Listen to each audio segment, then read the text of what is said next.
Hey folks, back again with ancient history and cosmography.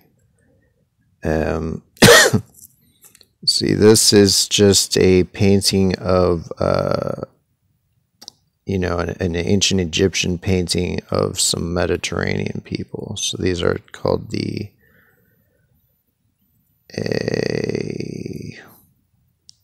I forget what the name is that the Egyptians call them, but basically they're associated with the Palestine area, and they are widely thought to be from Sicily. So that these are the Sicilian people, but they're also the Palestinian people, basically, because they also had settlements in Palestine.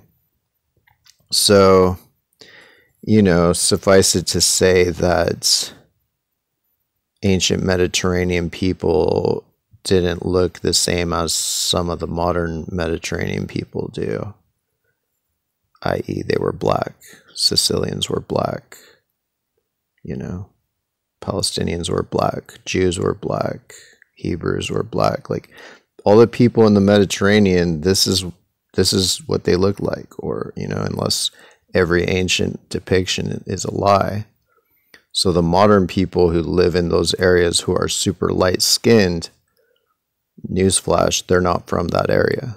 They came in with the Turks and with the Crusaders. So I love that this makes a lot of people cry. That's helps make my day. But hopefully not my viewers. Hopefully they are. Well, of course, if anybody views my videos, it means they're brave enough to view the truth. So, but there's a lot of people who would cry just to learn this, just to find out that the Mediterranean people used to be black. I'm not sure why history would be offensive to somebody. It's like something that already happened. But anyway. Here's a depiction of Ramses II, basically depicted the same color, but it's a bit more faded, obviously. He's just tending to his hand garden. He's growing some hands there. Got his little hand stash. Just giving a high five. Alright, so last time I showed this, and that this is what I think are the arms and hands of Papua in the Lascaux cave painting, in the famous scene at Lascaux in the shaft. And that, that one arm is Japan, and the hand is Biak, and then this arm is Ute, and this hand is Roa. And then his legs are Great Britain, and his feet are the Solomon Islands, and his dick is the Papuan Peninsula. And then this is Australia right in front of him. So, I made one where I incorporated it into the whole scene. But the one part that I didn't really fully account for is the tails, or not the tail, but the kind of handle of the spear. So I made this one with what I think may be the actual handle of the spear here. It's somewhat problematic because in the actual painting the handle is just as long as the tail, whereas this is not as long as what I think represents the tail. But that's okay. That just means certain things are zoomed. Lots of things are zoomed in on. Some things are just zoomed in on more than others. So, I guess because in this one, you can actually see this. This part that I zoomed in here. You can see this here, but it's very tiny. You can see just that little nub thing there. Is this. So I had to zoom it in more for this. But it kind of fits in that you see that it's basically right at the same place or right next to the tail, and it's just to the right of or behind the tail.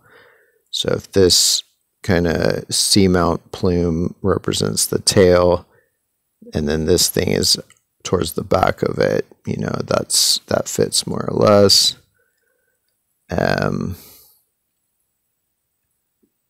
So yeah, basically this is the hilts, and it goes all the way through, and it comes out as these peninsulas and islands here that are zoomed in as well.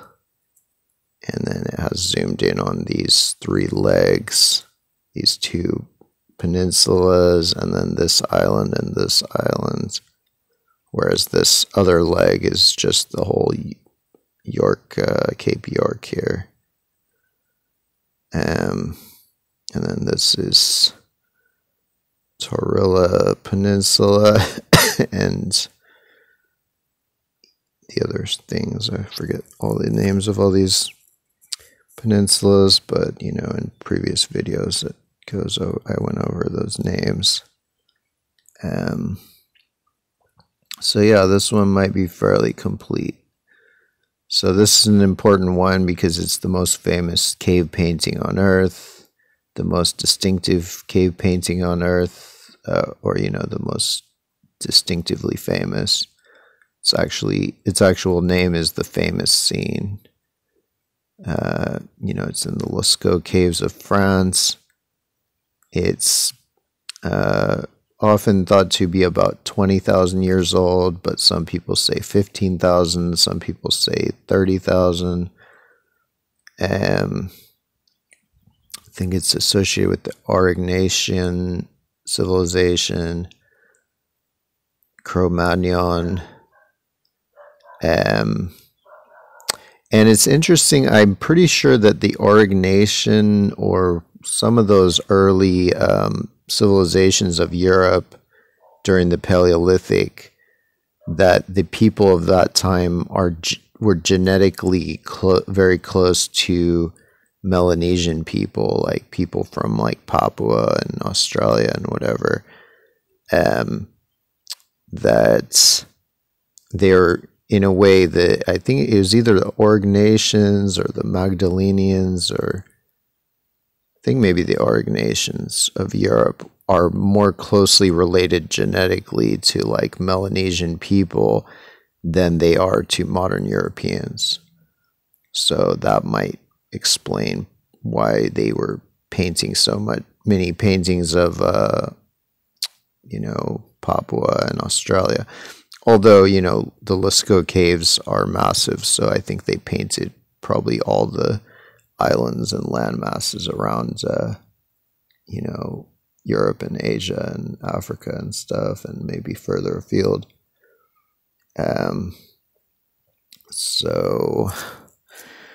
But yeah, so this is, I think, as close as I can get it to lining up in terms of actually zooming in on all the parts that they zoomed in on. They zoomed in on,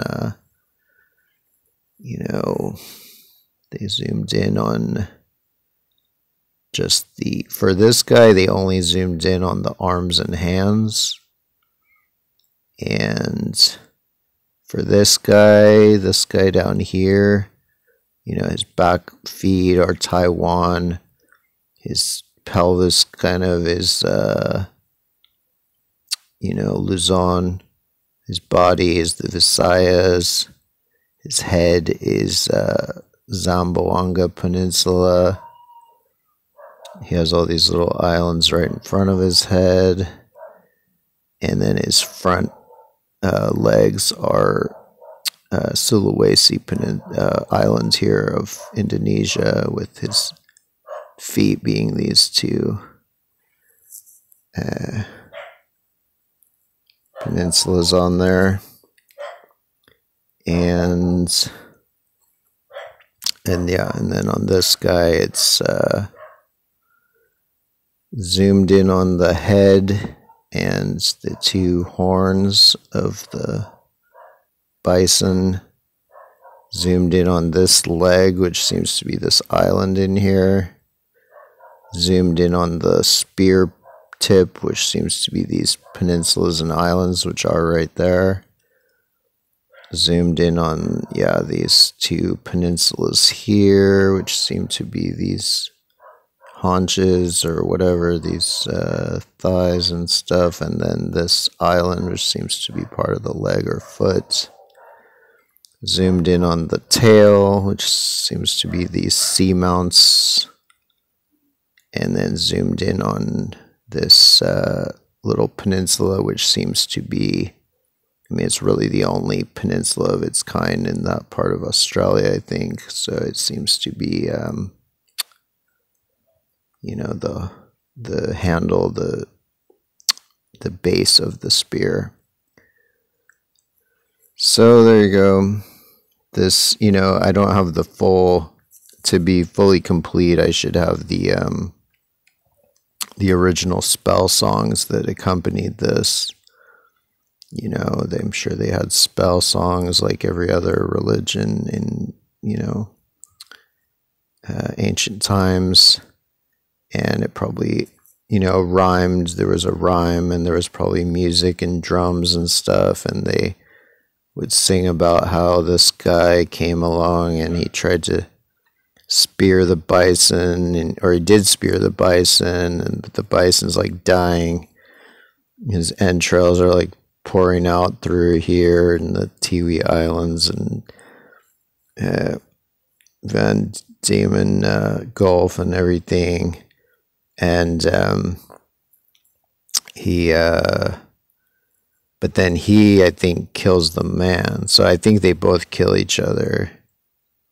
That's my guess, and that's the usual interpretation, is basically that these two both killed each other. And then, so yeah, he spears Papua spears Australia, and then Australia gouges Papua with his horns or whatever. And there might even be some kind of blood here, like the little reddish part there could symbolize, like around here where there's the kind of light blue, like this light blue, which might symbolize blood, and it's similar